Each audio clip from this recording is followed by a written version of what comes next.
Joining us in the studio now, Colette Safford. Colette, thank you so much for joining us, and welcome to WCPT and the Lightning Strike. Thank you. Thank you so much for having me. Good morning. Good morning. So tell us a little bit about who Colette Safford is, and why do you want to run for a judge? What qualifies you to run for a judge? Yes. So currently I serve as the legal counsel for our Will County Executive, as well as legal counsel for the Executive's Office. I also serve as the Deputy Liquor Commissioner for unincorporated Will County. I heard you speak a little bit about my service to the great folks in Plainfield through the Plainfield Park District. And most importantly, I am a local attorney in Joliet. I have been servicing families in foster care, dealing with commercial issues, contract issues, boots on the ground to make sure that families stay together. This is a great opportunity for me to serve on the Circuit Court of Will County if I am elected by our voters, because circuit judges, they play a very important role. Not only do they participate in the selection process of associate judges, but they also have some administrative tasks that the general public may not be aware of or just may not follow because they're busy following your court case in the courts, meaning the selection of the public defender, administrative orders, the probation department, and the like. And additionally, I think this is a great chance to bring a judge to the bench with a diverse background. Okay. Naturally, when you think of judges, you may think of the career prosecutor or the career public defender. They all do great, important work, and I honor and salute them. But we also have other areas of the law in which my background in civil will bring a great, unique perspective to Will County. And finally, one of the things that's not talked about a lot is the tone. The judge in the courtroom sets the tone for that courtroom. And so you have to have those interpersonal skills, which I have, to be able to interact with the public every day, your court staff, and also the attorneys. Because if the attorneys don't work well, that's a trickle down effect to the client itself, and that contributes to the attitude or the disregard or the feelings towards the court system as a whole. So that's a little bit about me. I certainly believe I have the credentials. I have a varied law background experience that will be able to help and serve the residents of Will County. So, folks, you heard Colette Safford, and she is running for circuit judge in Will County. One of the things that I have noticed, and I don't know whether it's by design or accident, on a ballot paper, the names of the judges are listed at the very end. Nobody really does any research.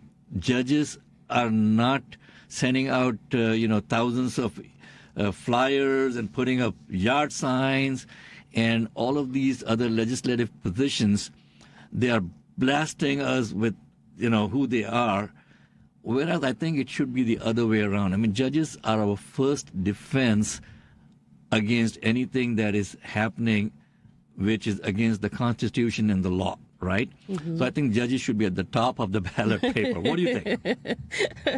Well, if I had it my way, but our ballot order is already set, by regulation, by statute. So that's let's go ahead and change that. Let's go ahead and change that. Terry, do you mind taking a picture of Colette in the studio with us, man? Yes, thank you. She's looking so good over here. And folks, you're listening to the Lightning Strike. With us in the studio today is Colette Safford, who's running for judge for Circuit Court in Will County. And the number to call in is 773-763-9278 if you have any questions for Colette over here. Ken, I believe that you have a question for Colette. Considering your position currently with the Will County Board. Executive's office. Yeah, the executive office. Last week we brought up a concept of maybe putting, in response to what Mohammed was just saying, we came up with an idea of maybe putting a QR code into the before people go in to vote, to where after just seeing a bunch of names who they probably don't know who these judges are, maybe it can come up with a little bio and what positions and what credentials stands for them, so when they actually go ahead and do vote for somebody, they have a better way of figuring out who best represents their interest.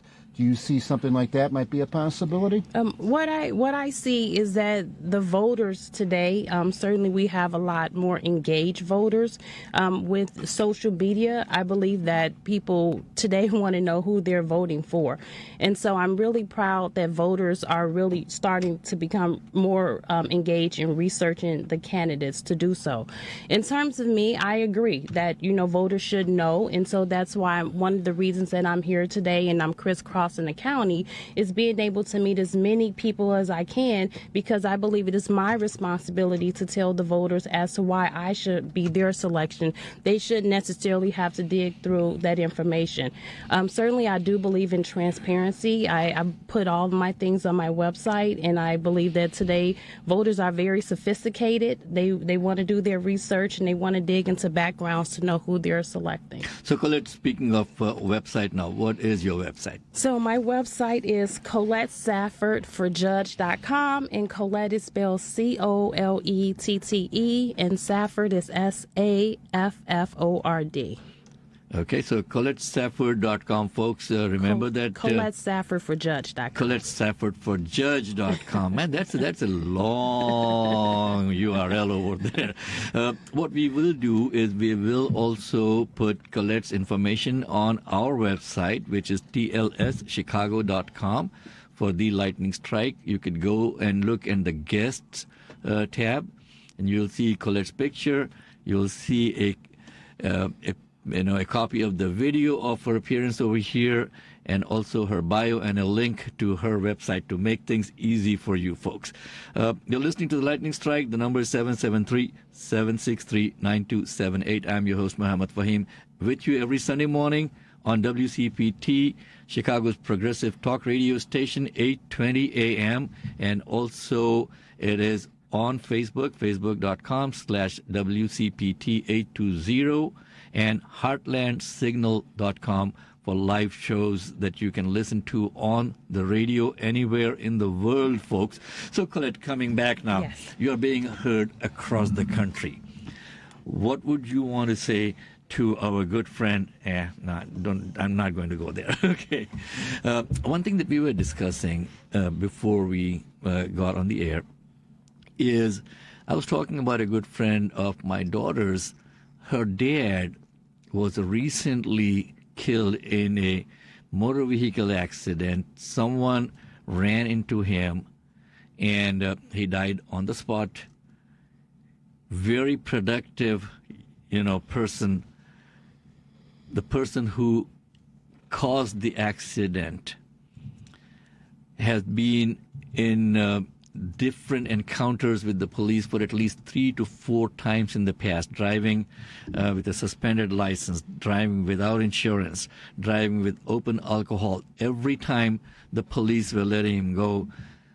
What kind of law do we have in our country? And you trying to run for a judge, what would you do in a situation like that? Would you let this person go multiple times till he causes the death of somebody? Well, first off, I'd like to offer my condolences to the family who's lost a loved one. I can understand and empathize with that loss.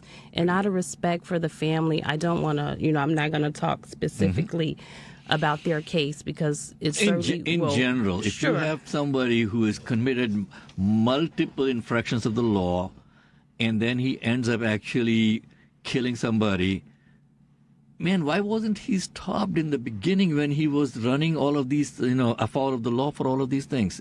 And I can understand that frustration, but generally and this is not speaking to this specific incident, as it will likely make its way through the court system, but generally for minor traffic infractions, in terms of maybe not having a license, you're generally not jailed for that type of offense.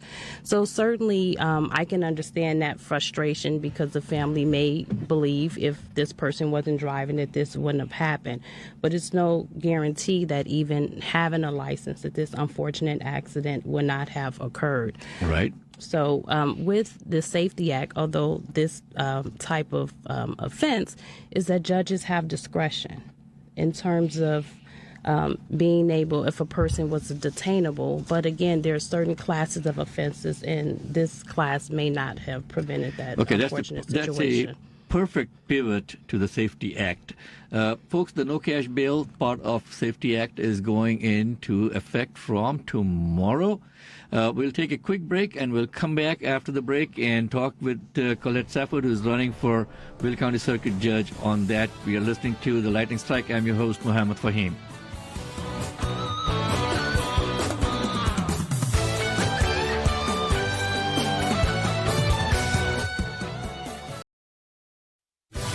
Welcome back to The Lightning Strike with Mohammed Faheem. Welcome back, folks. Rainy Sunday morning out here in Chicago. I'm your host, Mohammed Faheem, with The Lightning Strike. With me in the studio today is Colette Safford, who's running for Will County Circuit Judge. So, Colette, we were discussing about the Safety Act and the no cash bail.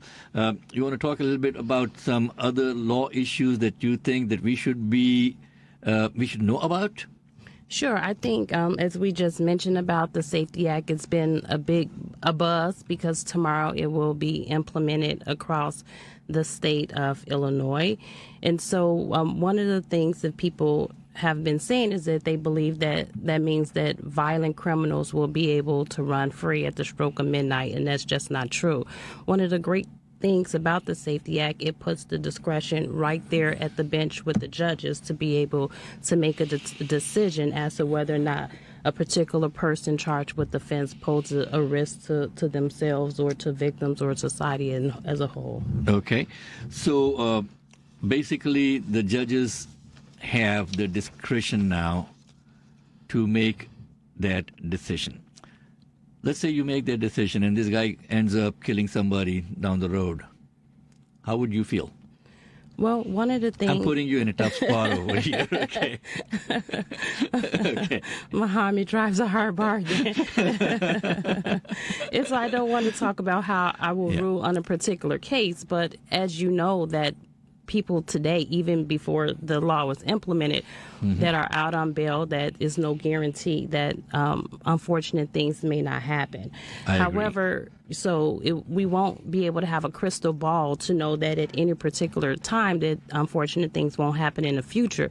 But one of the things as a judge, which I'm really grateful for that's in this act, is that the judge would be able to have that discretion to do so. Because prior to this, certain offenses, a judge would be, in a sense, obligated to set a monetary bail. So with this, the judge can have that onus to be able to decide that a person should not be detained. Right, and especially a lot of people who are not financially well off, the poor people in society who could not come up with that bail, were being unjustly jailed because they just did not have the money to put it up, even though they were good people, right? Yes, that's absolutely true. And although this doesn't fall directly under the Safety Act, I'll just give you a prime example. So I have done a lot of litigation in foster care where routinely the parents are poor. And you have situations where even those parents, where we're talking about their minor kids, are subject who don't have the resources to come to court just for those types of proceedings.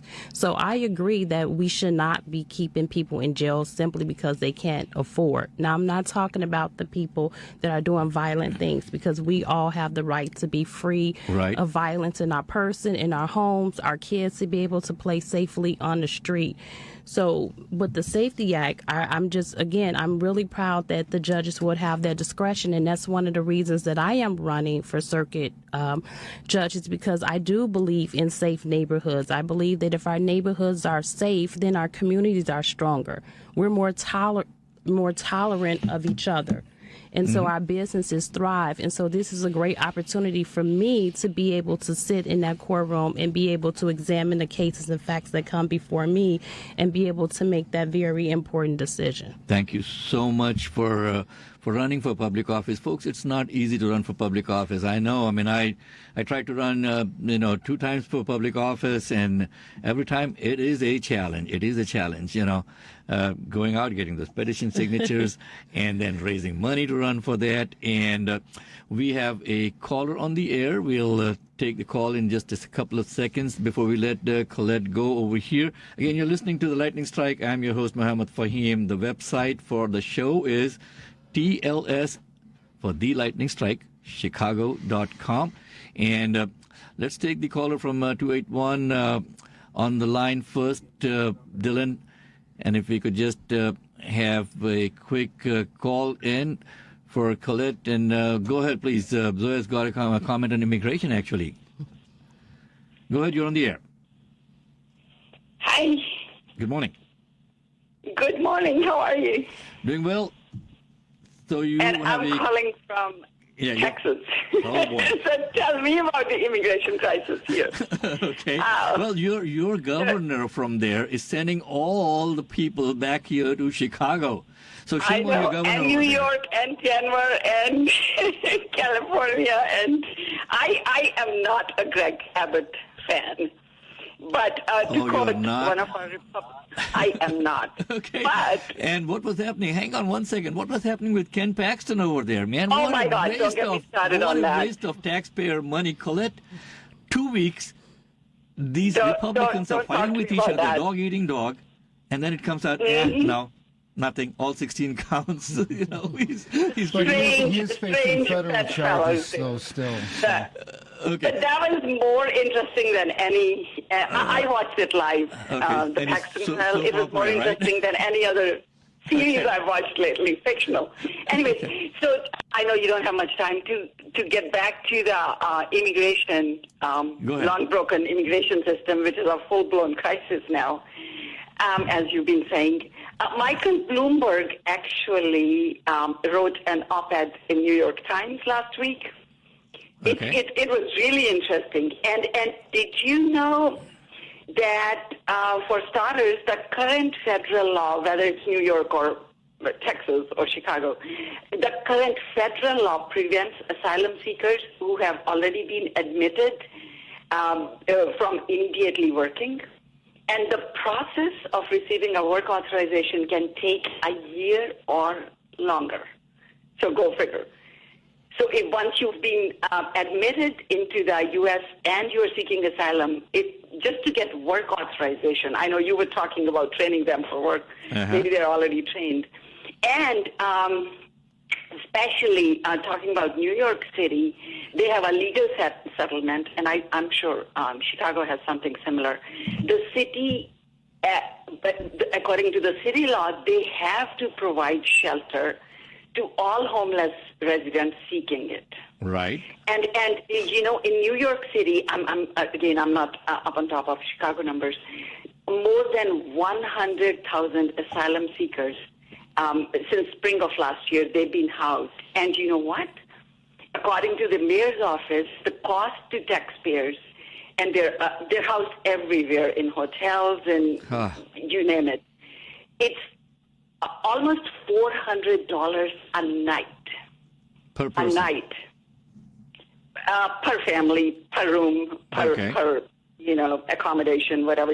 I don't know if they're all hotels and that's running into billions and billions of dollars. So boy, I don't know. There are no quick fixes.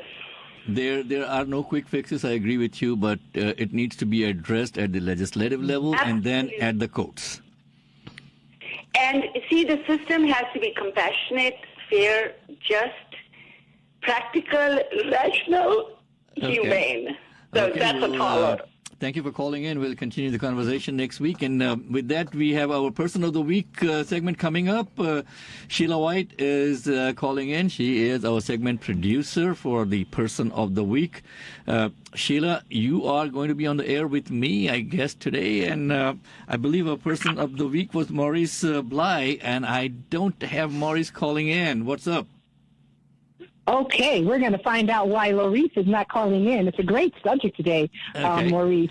Mohammed, today. But Maurice Bly, she's the CEO and founder of Humbly Designed LLC. She has 35 years of experience in unparalleled professional management, an impressive history of visionary leadership and strategic problem solving. She needs to be right in Washington, right? Okay, but he needs to get up on Sunday mornings and call in. We've got like about 5 minutes left for the show to end, and I don't see his call in over here. Sheila, what's up? I'm going to find out why she's not calling in. She should be calling in any moment now. I'm looking for her. Okay. And if she does not, what we'll do is we'll feature her on our website so that people can get to know about what a great person Maurice is.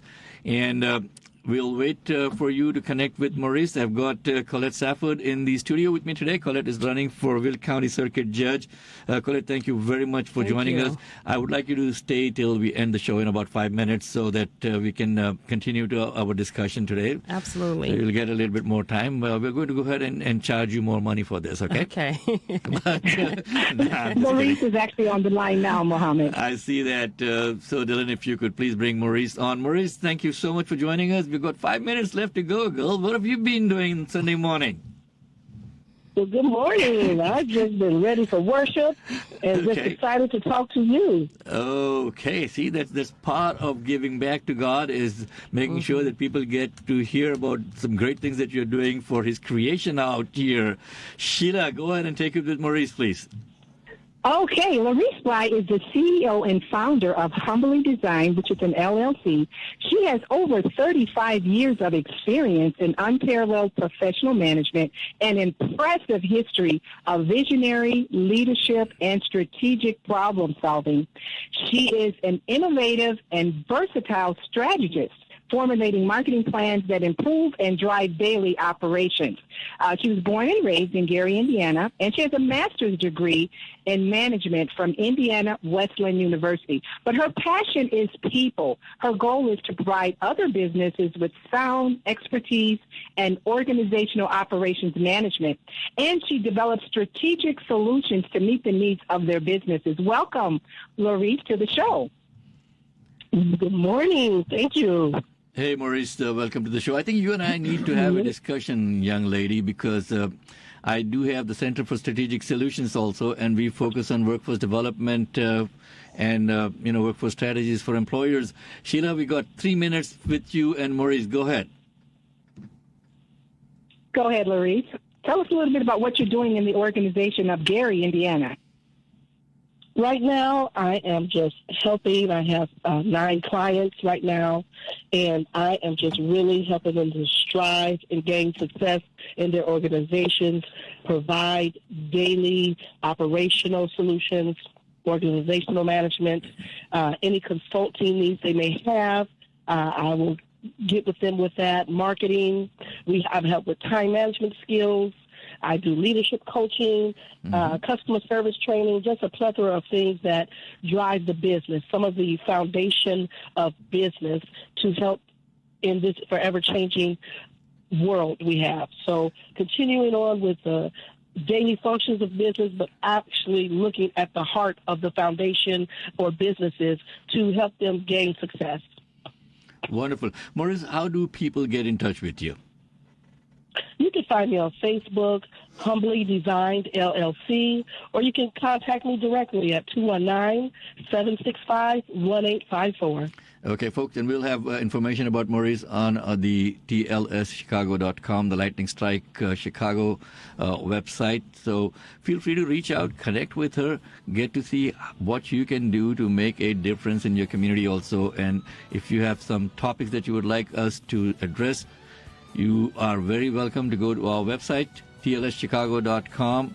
It is coming up almost to the end of the witching hour for us. I am your host, Mohammed Faheem. With me in the studios today, Ken DeLuke, Colette Safford, Donna He Sanchez, and Tyree Pipkins, our 2 interns, helping to make the show a success. And, of course, Dylan running the boards for us on WCPT, Chicago's progressive talk radio station, 8:20 a.m. You can catch us on Facebook Live. Not catch us. You can catch us on Facebook Live every Sunday morning also at facebook.com. facebook.com/WCPT820 and heartlandsignal.com. With that, we come to the end of the show today. Thank you very much for joining us. This is Mohammed Faheem signing off on the Lightning Strike. Have a nice week.